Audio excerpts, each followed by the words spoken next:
Hey, folks, welcome back to Soaring Prophets. As always, Patrick and James here.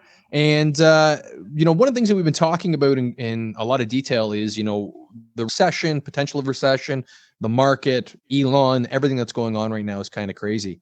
And, some of the things that haven't really talked about much is like what happens if we do have a recession? How is this going to hit people at their dinner table? And, we like to have the old dinner table chat, if Yes. you will, and what that's going to mean. So when you start taking people out of the work environment and you start taking money out of the bank accounts and you're taking food off the table, you're taking livelihoods away. That's scary.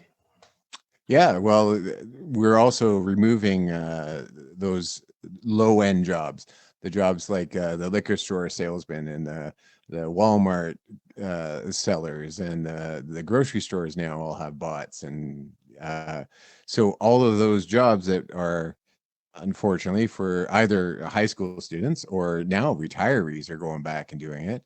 Yeah. But also for people who maybe have lower intelligence, which is okay. But once you take away those jobs, where do these people fit?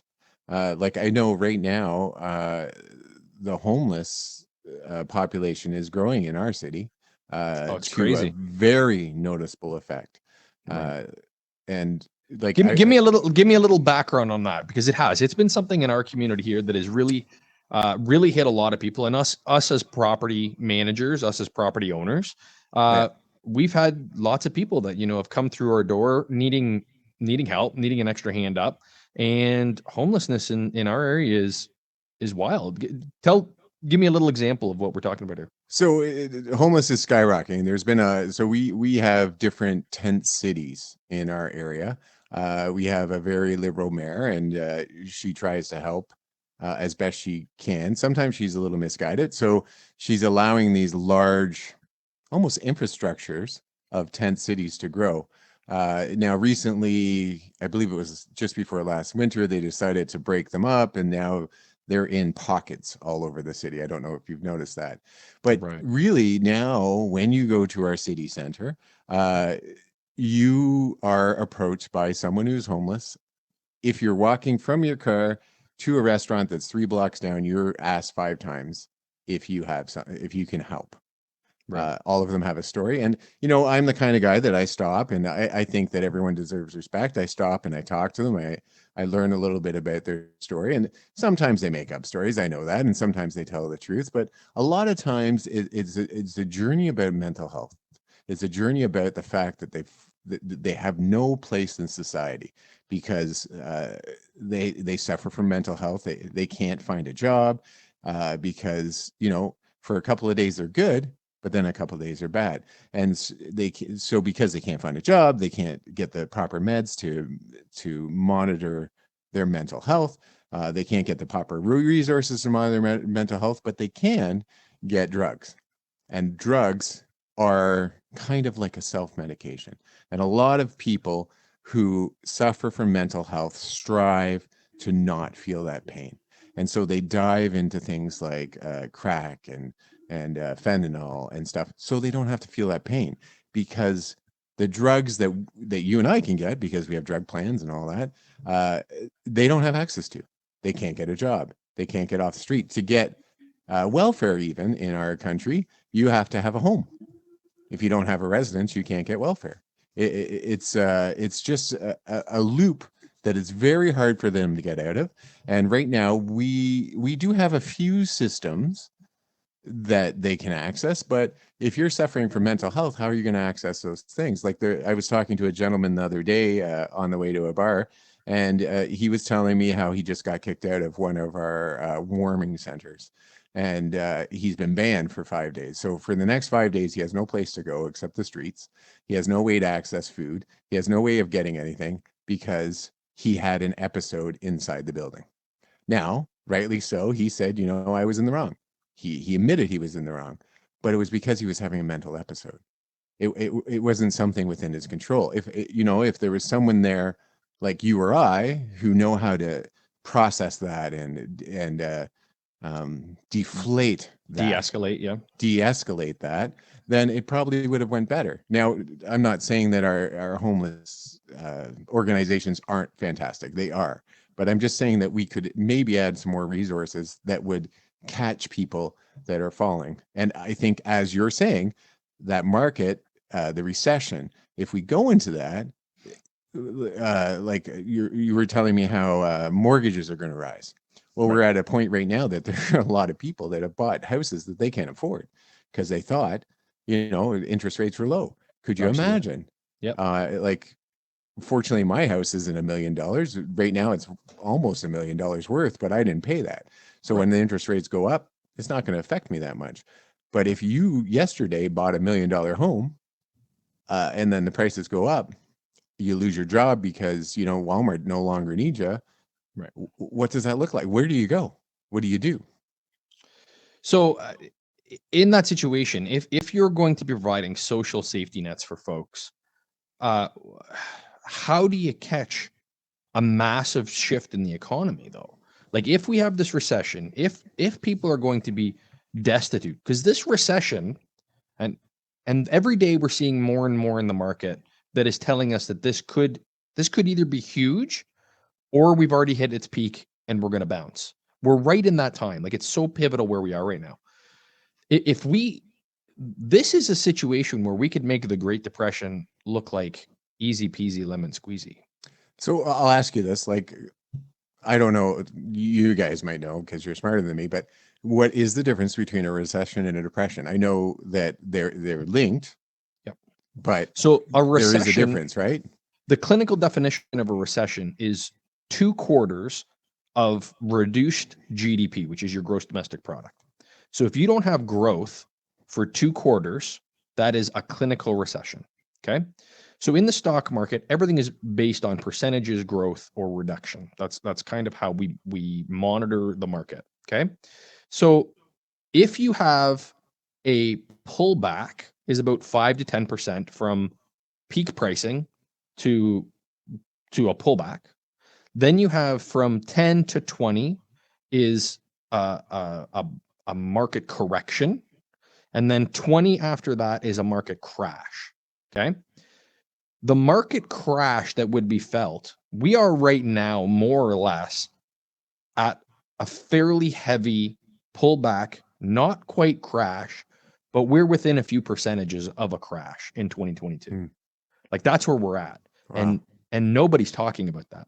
And the reason nobody's talking about that yet is because our GDP, our gross domestic product, is still growing. Okay. When that stops, and it might have already, we just haven't seen it yet. When that stops, everyone goes into panic mode because now you've hit recession, people panic, blood in the streets. Right. That's scary. You get housing, you get cash flow, people stop spending. They go, oh, we're in a recession. Right. Contain. We're gonna cut costs. We're in a recession. This could be hard for 2 or 3 years. Okay. The big issue is that if you're looking at social spending, you cannot go into a recession. If you're going to go out and you're going to have social programs that are going to go out and help mental health, if you're going to help addiction, if you're going to help all these things, you need to stimulate the economy. Okay. We're in a situation right now where we can't afford to stimulate the economy anymore. We have the United States has printed trillions and trillions and trillions of dollars over the last 2 years, and they are on the wrong side of interest rates. Okay. Right. When they printed the trillions, interest rates were next to zero. Now we are on the wrong side of that. Those trillions of dollars are now tying us to a problem that we cannot get out of. Right. This gets very scary very quickly. That would be because the U.S. has to pay that money back. Is that what you mean? Right. So at an interest rate that's higher, kind of like the mortgages we were talking about. Exactly. Well, the Federal Reserve Bank, which is not really a government entity, everyone is very confused with what the Federal Reserve Bank is, and I would love to do a deep dive on that sometime. The Federal Reserve Bank is... Sorry, I'm going to stop you right there. It's funny because a musical that I've watched, what's the musical called? Give me it. It's about the Alexander. Oh, yeah. Yeah. in it talks about how he was a key member to starting the federal bank. Well, so he was yes, there was so the Isn't that interesting? It's just interesting that a musical that I watched had something to do with right. that. So it's funny because the Yeah. central banking is what Yeah. Alexander Hamilton was Hamilton, fighting yeah. against, right? Right. He was also the writings of the Federalist Papers and all that stuff. When you go into Yeah. history, there was a lot of for and there was a lot of against. So, but we didn't get the Federal Reserve Bank until we established at the Jekyll Island Accord that happened turn of the century. And again, we'll do a deep dive on this sometime. But Yeah. this was a banking cartel. This is a privately held institution that we've called the Federal Reserve Bank, Right. and that the countries, all of these nations, except North Korea, Iran, Iraq at one point, I believe that's it, Right. are the only ones that don't have some sort of Federal Reserve fractional banking. It's odd that Right. those are like the villains. Right. That's Why the don't people that they? no one likes. That's Yeah. well, why? Right. Right. So like the tin cap, right? We'll put the tinfoil cap on. Yeah. But the Federal Reserve Bank lends us money, prints our money, okay? Fiat currency, little paper bills with little dead people on it, right? Yeah. And they lend it at an interest rate to the country, i.e., the banking institutions that lend it out from there. Okay. Right. So when you have a debt-based finance system, which we have, when Donald Trump 2 years ago, and then Joe Biden now, when they go hit the money printer because we need to stimulate the economy, we're going to print. Well, who do we pay that back to? Right. Well, as soon as it's printed, we owe interest on it. We as taxpayers, You right? already are starting paying interest. You're toast. As soon as it's in the right. So now how do you, stimulus? We're going to give you free daycare. We're going to give you subsidized education. Biden's talking about paying everyone's education off right now. Yes. With what money? Right. Like whose money is Joe paying with? He's Elon paying Musk's. with, but it's not his. We've already paid the debt. This is a fiat crisis that we don't even fathom. So I'm with you there. But okay, say the recession happens, goes into a depression. Right. Now you have people living on the streets. If we don't have those resources and those helpers, those hands up, then what are we looking at? How do we rise above again? Like last time we rose above for a certain reason, and I don't want that to happen again. Well, which was? I believe there was a war that we had a couple. Everyone. Yeah. Right. It's kind of that oddly brought people back out. It's kind of oddly timed that's where we're at. We are in the middle of possibly, like they talk about it, but right now it's pretty quiet, I've noticed. But I think that you're going to see this reheat going into the summer. Right. I think that you're going to see Russia. They're going to declare victory, but kind of like what we did in Iraq. Right. We went in, we bombed the hell out of the country for a while. Well, and he's in a position right now that he's a strong leader. He doesn't like adhering to anyone else. He doesn't like looking bad. So right now he's in a position where there's a lot of pressure on him and he has to get out of it. And I think he also has to save face. He can't just say, okay, I'm going to listen to you. That's not a thing. He has to show his country to be the kind of leader that he is. He has to show his country he's in charge. So he has to find a way to step back while making it look like it's his idea, not anyone else's. Sure. I think you're exactly right, is that you have to this guy's got to have a ladder to climb down from this. Yeah. So the position that we are taking in this as Western countries, do we know the truth of what's truly happening? I don't think so. Do I think that the Russians, the citizens themselves, know the true what's happening in Ukraine? I don't think so. And I think that's part of conflicting nations and the media and all the stories that we hear, even with the social media and everyone talking and the perspectives that they have. This is kind of a 50-50 story, and the poor Ukrainians are stuck in the middle, that they're just getting demolished, right? Like this is a terrible situation. Yeah. But I don't think that the Russians are necessarily totally evil, and I don't think that the Ukrainians are totally evil. There's a happy medium in between there that is concerning for both. And that's where we as Westerners, we get to go to bed in our comfy beds at night, and we get to look at it from afar, like all of these foreign wars that we fought.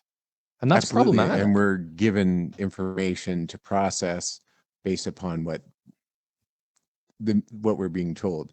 Like over I the would argue, years, I think when I first started, I was supposed to hate people in China, and right, then all the movies were Russian. I was supposed to hate them, and duh, then it was I was supposed to hate anyone in Middle Eastern in movies.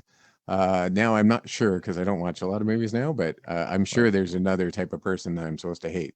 So White conservatives. white conservatives, absolutely. Well, that's Yeah. easy. Already done. Yeah. No, Well, I think that we've been all over it. This was a great kind of tabletop conversation, and this is what Pat and I do on a daily. Like, this is why we even formed a podcast, because these are the conversations. We don't care where we are. We've done it in a bar. We've had people kind of get heated with us because they've overheard our conversation and they've stepped in right. and joined in. But at Yep. the end, you know what? We always shake hands, and even with the people that step in that get pretty heated, sometimes they go home with Pat. But That's terrible. there's a wall in my way. I didn't realize. Nothing. Yeah. Oh, that's awesome. Yeah. Well, thank you again, folks. We appreciate it. Like, subscribe, and share. Check us out. Like, we're doing pretty much daily content here. Oh, all the time. Lots of other videos. Like, subscribe, share. Send this to friends, family. Check it all out. And we will see you guys again. Soaring Prophets, Patrick and James. He's got his name above his head, folks. Couldn't be that easy. Right up there. Thanks again, guys. Take care. Bye.